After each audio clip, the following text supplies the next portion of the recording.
On today's show, we'll explore what restructuring means for northern Nigeria. As always, you can join the conversation with the hashtag Beyond Market. You can also follow my Twitter handle at Esther Ubodaga. Now, the chairman of the Northern State Governors Forum, Aminu Tambuwal, and the Northern Traditional Leaders Council Committee on Restructuring says the North is not against restructuring, but it's important for the country to mutually agree on the definition. Sani Aminu Dutsinma, the Managing Director of the Islamic Banking and Finance Institute, joins me to discuss what restructuring truly means for northern Nigeria. Thank you so much, sir. It's a pleasure to have you on the show today. Thank you very much, Esther. So the debate is still ongoing. We've talked a lot about what it means to each region, the definition of restructuring, and it appears that there appears to be no common ground on what constitutes the term restructuring. But I'd love to hear your perspective as a northerner, what restructuring means to you. Nothing. Actually, as you said, it's a vague word. It doesn't have a meaning. When you say you are restructuring, what are you restructuring? What do you want? That's the problem. The problem is that we are yet to define what exactly we want. Now, if we don't identify what we want and clearly understand what we want, we can never agree. Now, tell me that, look, I want devolution of power. I want A, I want B, I want C. Is that restructuring to you? Now, to somebody, it might be different.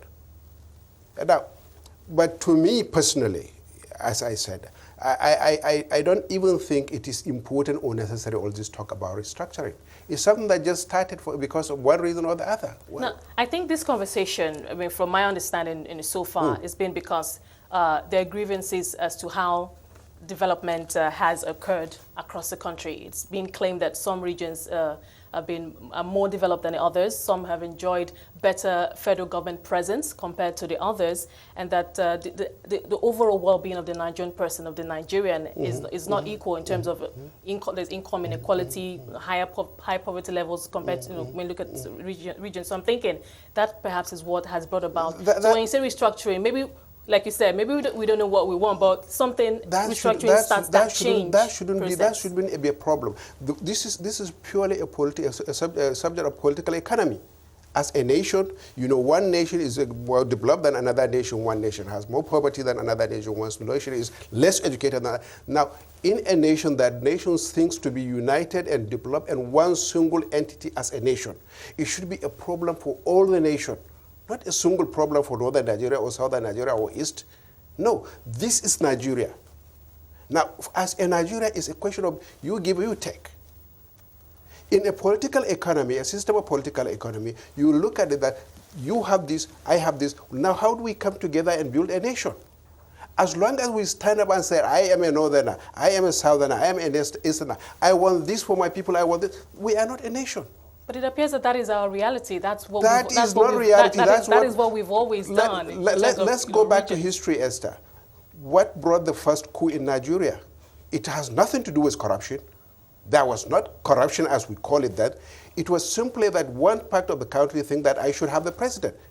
And that the other country, but the section that think they should have the country, didn't have the country, the president. So they say, okay, why shouldn't we have such a coup? There was a coup, and it was agreed that that coup was a sectional coup. There shouldn't have ever been a coup in Nigeria at that time. Now, after that coup, what brought the civil war? It was not to develop Nigeria or to develop a section of Nigeria, no, because we think that we don't want to be with you. We want to go. All this talk, now, when did we start to realize that one section is dominating another? This is not something of today or tomorrow. We should, ask my own perspective, that we should either try to look at ourselves as Nigerians, build Nigeria, where each and every Nigerian will be proud to be a Nigerian, and not being proud to be a northerner or easterner or southerner. Yes, or else, we should decide not to be together. We should just decide each one of us go his own way. That's my point. And some or many are of the opinion that if we are to achieve that, if we are to tell ourselves that we are Nigerians, let us move forward as Nigerians, let's move forward as one entity, equitable and all of that, then we cannot continue with the status quo. We cannot continue with the kind of leadership perhaps that we have. We cannot continue with the way the regions are being, not equally, being developed, etc. So I'm thinking, perhaps from that point of view, that angle, then we can take up the word. Because whether we like it or not, the problem of Nigeria is one. The problem of Nigeria is one. The quality of leadership is poor in Nigeria.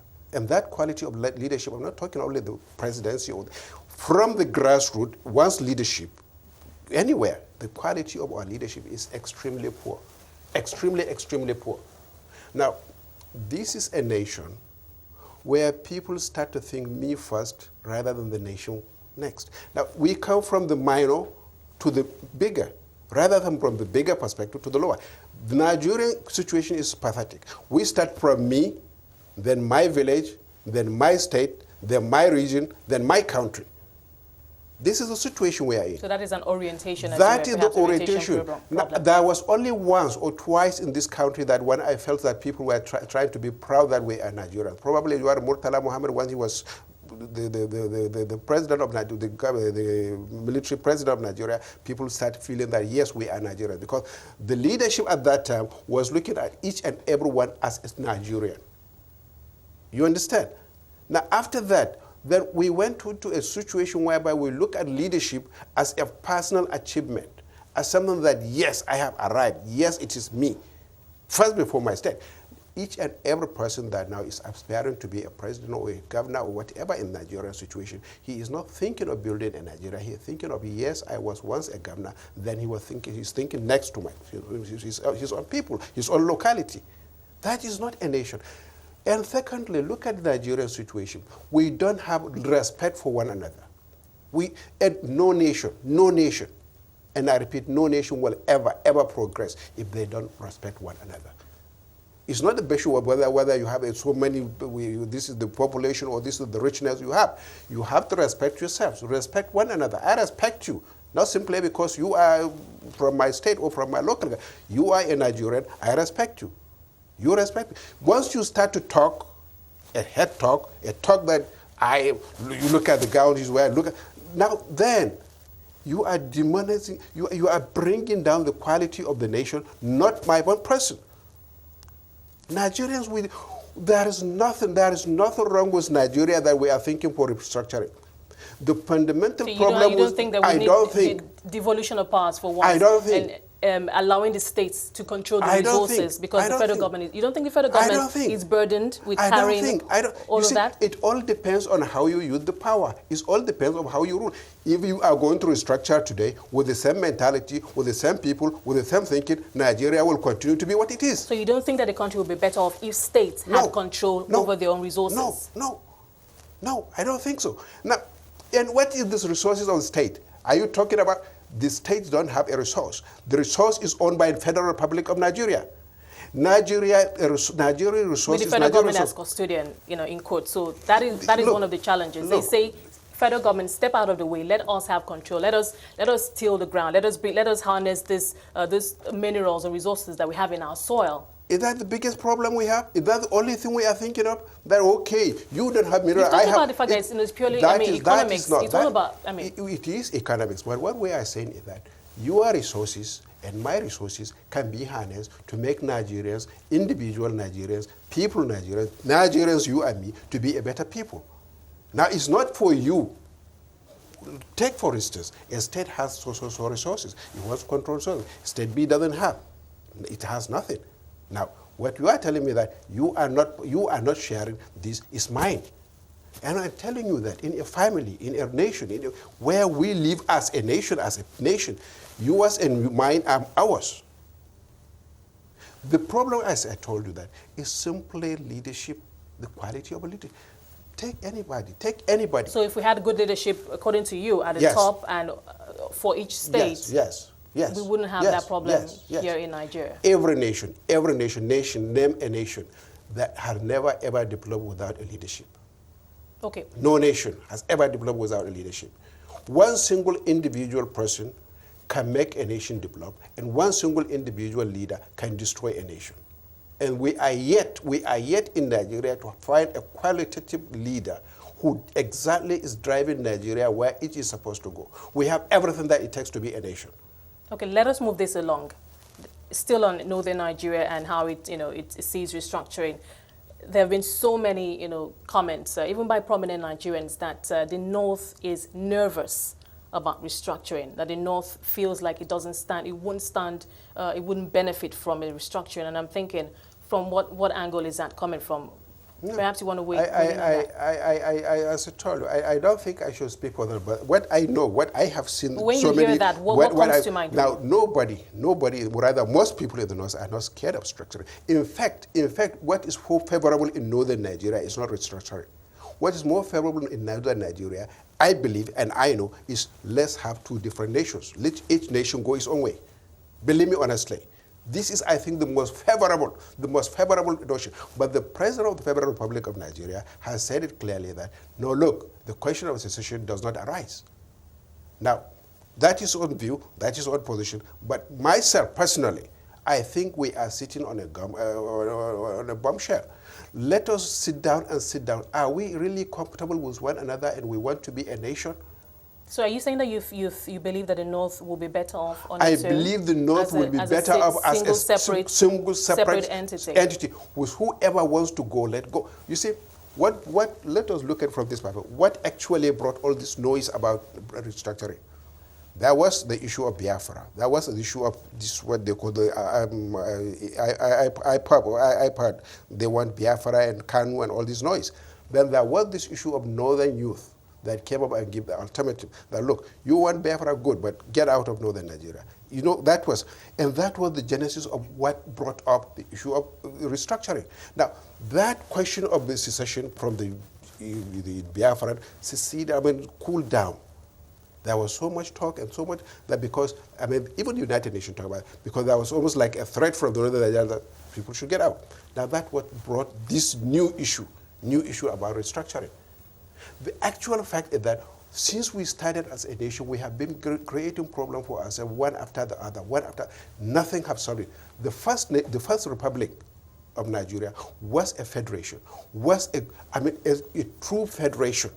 There was a coup, and that coup, the fighters of that coup turned Nigeria, they wanted to turn Nigeria into a unitary government. They turned it into a unitary. After the decree unifying the whole Nigeria, there was a counter coup. They said no. That was what brought about the creation of both states in Nigeria.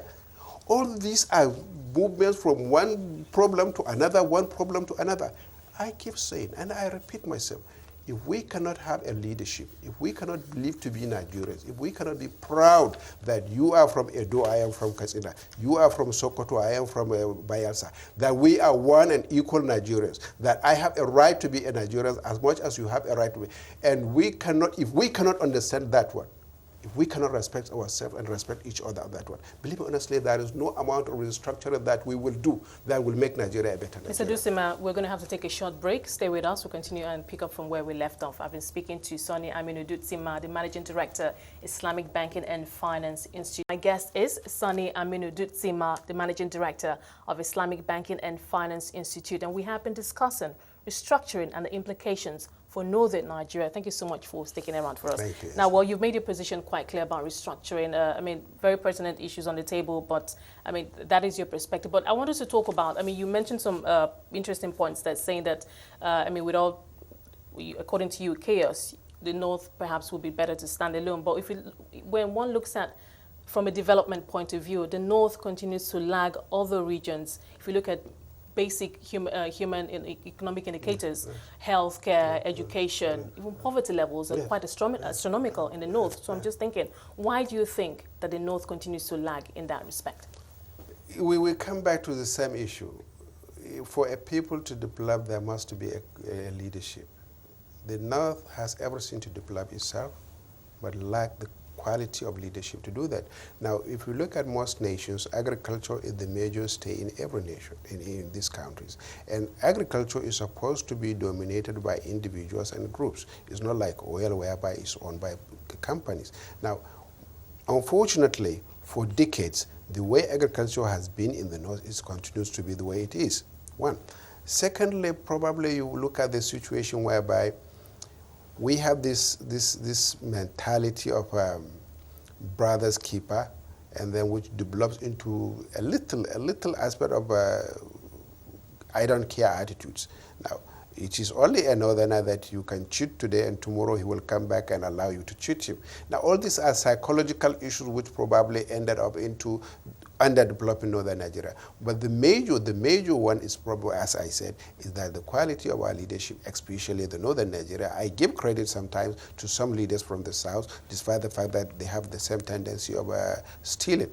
But the North leadership are almost trying to move away from the reality and look at life more from the larger, we want something big. Now, most of them, if you travel around the northern Nigeria, especially the far northern Nigeria, you find out that the road construction is nice and smooth, all this, but that is where they pump the money.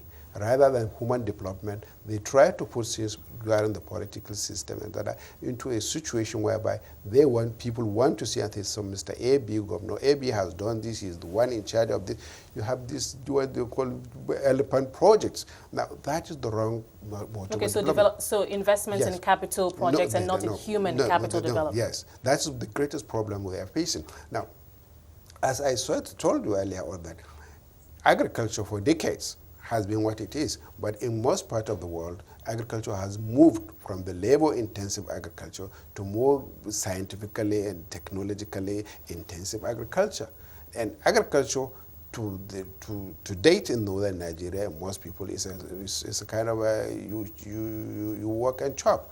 Subsistence. Yes. Level. Yeah. It has never been. It is yet to be developed into a kind of a business venture, into something business. Now, since our youth age, we know how people will try to move tomato and cow and goats and sheep from the north to this, and it still have not changed. Now, it has not changed, but the people have changed. The people have grown. We have more population now. All this. Now, if you have not changed that, then probably one will overtake the other. All these are the problem. And we have looked upon that we have so many primary schools, so many secondary schools and universities, but unfortunately, there is no incentive for people to go into that places. You know, sorry to butt in. I've heard that the Emir of Kano say that one of the, as far as from education is concerned, that the North continues to refuse to embrace Western education, and he says that is a big problem for Northern Nigeria. Yes. Sometimes I do disagree with Sanusi, and him we disagree. But the issue is true. Now, for education or any other things to be important to you, it must have to marry your cultural and religious understanding. In southern Nigeria, education has no problem because education seemed to be part and parcel of the religion of southern Nigeria. Now, in northern Nigeria, after today, people believe more in their religion than what they are on earth. So, unfortunately, the policymakers and the leadership there doesn't have the mentality to think that way. Now, what is the problem if you say, good and fine, come into the Western school, but we have put a curriculum that what you are going to get into the religious school, you are equally going to get it there. This is a question of choice. But the leaders themselves, I mean, they are figures of influence. Yes. Even the religious leaders themselves are figures of influence. How hard is it for them to pass on that message if they know that this is the right mentality or way of thinking? That's what I told you, that their mentality... Even at the leadership. Of course, don't forget, Esther, when we started this, I told you that the greatest problem... Yes, the greatest problem of Nigeria is the quality of our leadership. The quality of the... Now, you can never ever think beyond what you know or what you believe. And most of them, that's the way they think.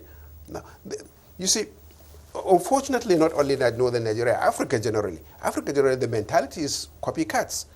You can continue to copy, but you will never ever be as good as the person you copy.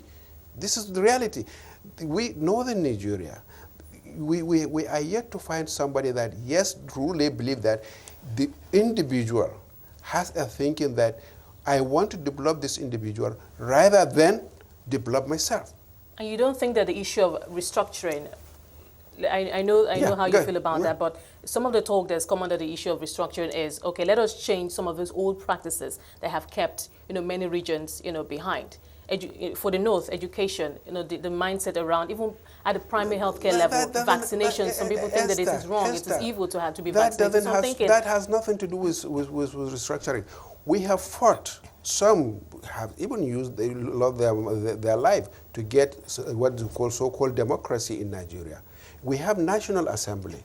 in the National Assembly, bicameral National Assembly, whatever you want, channel it there. If we collectively in the National Assembly agree that, look, there is no reason why, you are from Edo, I'm from Katsina, there is no reason why the curriculum in Edo should be exactly the same curriculum in primary school with the child in Katsina. You understand what I'm saying? There is no reason. Now, if the National Assembly should sit down and say, look, this is supposed to be, each state should make their own curriculum from primary to secondary school level. What's wrong with that? Do we have to gather people and say we are restructuring? Whatever we want, whatever problem we think we have, let us go back to the National Assembly. We have elected these people, whether by hook or crook, or whether they rig themselves in there, but they are the legitimate power in Nigeria today. Whoever. Today you cannot do anything in Nigeria outside the Constitution of the Federal Republic of Nigeria. Now, when you bring anything and say this is what I want, and it is not within the Constitution of Nigeria, I think you are bringing another coup. You understand what I'm saying? All this problem that we are seeing, don't look at by question of the quality of leadership. Don't stop from the governors. The quality, go to the National Assembly, you find the worst quality of leadership in Nigeria, in the National Assembly. My apology to them if they are listening. But the fact is that they should be thinking of all these things that are bringing headache over restructuring. Okay, so these are things that you, according to you, and should come naturally with leadership. Yes, you identify rot in your education system, yes. You fix it. Yes. You identify, Yes. this rot in the healthcare system, Yes. You fix it. We don't Yes. need a broad Yes. national discourse to begin to address such issues. We have a National Assembly who almost each and every one of us is represented there. By law, you are supposed to go and vote and elect somebody to go and represent you. Now, that person who is representing me from my local government, who is representing me from my state, is much more superior by law, by the law of the Federal Republic of Nigeria, than any other individual that you can come and pick, like the way my brother Jonathan handpicked some people, say, come for a national conference. They are not as legitimate as the National Assembly. So why should we waste the resources and make noise? And thirdly, look at it this way, that we are only, putting so much fuel to the fire, so much creating tension in the country for no reason. I know, like I've said before, how you feel about restructuring, but the thing is, the world is moving on. Yes. We have to move on Yes. with the world in Yes. terms of development. Yes. I mean, technology is coming, Yes. he has done, Yes. he's doing great Yes. things. So I'm thinking, Yes. when you think about, because some of these comments you've made, especially around the North, have very, Yes. severe implications for Yes. what the North will look like Yes. in the future. Because Yes. looking at this level of development is Yes. still very poor. Yes. And I'm thinking, I don't know, what Have do you you- see have when you you been look to the into- North? I have been to the North. Is it as worse as you read in the papers? Well, I wouldn't want to be. No, what I'm saying. The part of the North. I mean, it was mixed for me. Let me put it that way. Let's assume that's right. Let's assume that all what we perceive is true. But what is the use of leadership, both at the National Assembly and at the executive level? Do you think we need other person to come and say this is what we should do? What I'm saying is that today, if I, as a governor of so state A or B, I want something changed, I call my senators, I call my members of the House, let's sit down, let's discuss. This is what we think. Even if we are not thinking Nigeria, we are thinking of our own minute area. Now, this is what we are thinking. Go and present it to the National Assembly. Let's see what debate we can garner outside of that. That is simple. But no, it doesn't appear that anybody is doing that. That one step that will move the needle. So as it were. if nobody is doing it, do you think by handpicking 1, 2, 3, somebody will come and do it? So if nobody is doing it, now we are almost 30 years, close to 30 years into democracy. Now, if nobody is doing it, next time, don't elect him. Elect those who can do it. So just one last thought, because I'm just looking into the future for northern Nigeria. Yeah. I'm just thinking, what do you see? I mean, are you optimistic? I am hoping? very sure, 100% sure that with a good leadership in northern Nigeria will be the best place probably, because there is not one sort of mineral that you are thinking of that in one state or the other in northern Nigeria that is not there. Okay, thank you very much. We're going to have to leave it there. Thank you so much for talking to us. You are It's most been welcome, an absolute Esther. pleasure. My I've been pleasure. speaking to you. Sani Aminu Dutsinma, the Managing Director of the Islamic Banking and Finance Institute.